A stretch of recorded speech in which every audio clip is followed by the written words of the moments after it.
Bird flu alert. New safeguards rolled out to shield flocks from skyborne scourge. Bird flu prevention zone unveiled as a shield against the relentless march of avian disease. Image courtesy of Getty Images.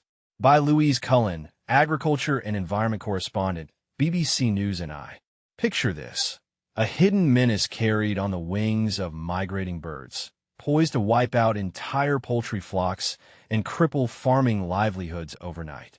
That's the chilling specter of bird flu, and it's no exaggeration. Farmers and backyard enthusiasts alike are now facing urgent new measures designed to fend off this avian influenza threat. But here's where it gets controversial. These rules strike a delicate balance between protecting our birds and allowing them some outdoor freedom, sparking debates about whether they're too lenient or just right for the task. Let's dive into what this means for everyone involved, breaking it down step by step so even newcomers to poultry keeping can grasp the essentials. Effective immediately, stringent bird flu safeguards have been enacted under the Avian Influenza Prevention Zone, AIPZ, framework.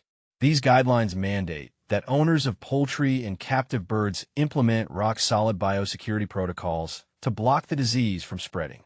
For instance, you can still let your chickens peck around the yard, enjoying the fresh air and natural foraging that keeps them healthy and happy.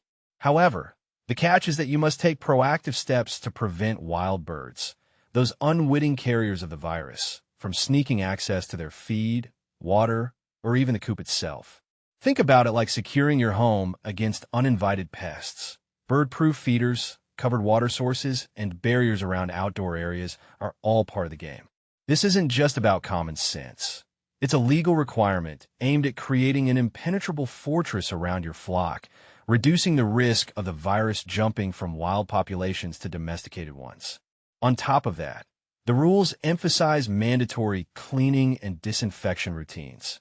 Imagine scrubbing down every surface, tool, and enclosure with approved detergents and sanitizers after handling your birds or visiting other farms.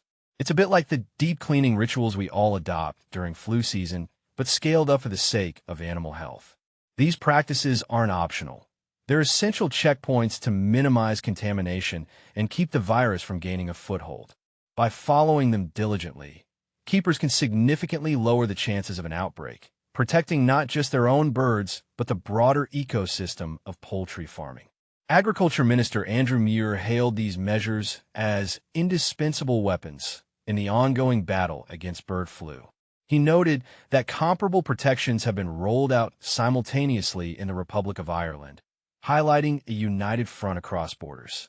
As winter approaches and wild birds embark on their migratory journeys, the minister warned that the danger of introducing the disease spikes dramatically.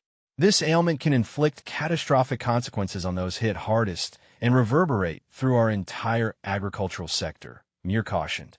He urged every bird keeper, from large-scale farmers to hobbyists with a single hen, to step up and safeguard their birds, the Northern Ireland flocks, and the vital agri-food industry that depends on them.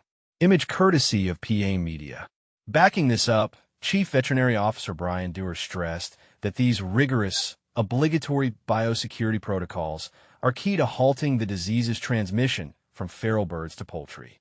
At present, there's no mandate for confining poultry indoors, and bird-related events aren't banned just yet, but we're monitoring this situation closely and will adjust as needed, Dooher explained.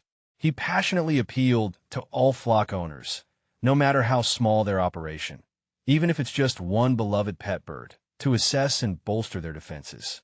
Avian influenza isn't just a minor inconvenience.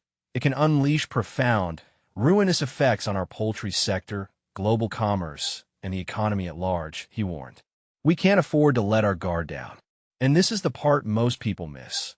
The stakes are incredibly high, as evidenced by a recent incident where about 20,000 chickens had to be humanely culled following a confirmed bird flu outbreak at a commercial farm in County Tyrone. For more details, check out https://www.bbc.co.uk/news/articles/C75QG92Z1WIO.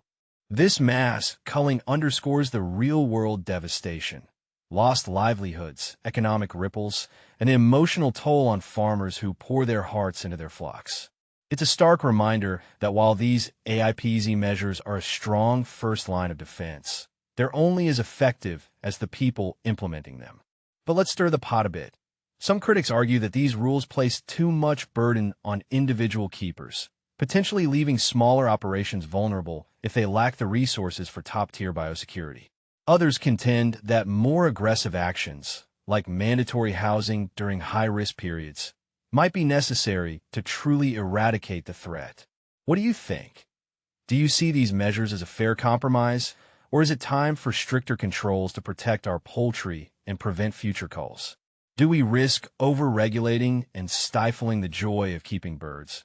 Or is this the right call for public health? We'd love to hear your take. Agree, disagree, or share your own experiences in the comments below. Together, we can unpack this avian challenge and find ways to keep our feathered friends safe.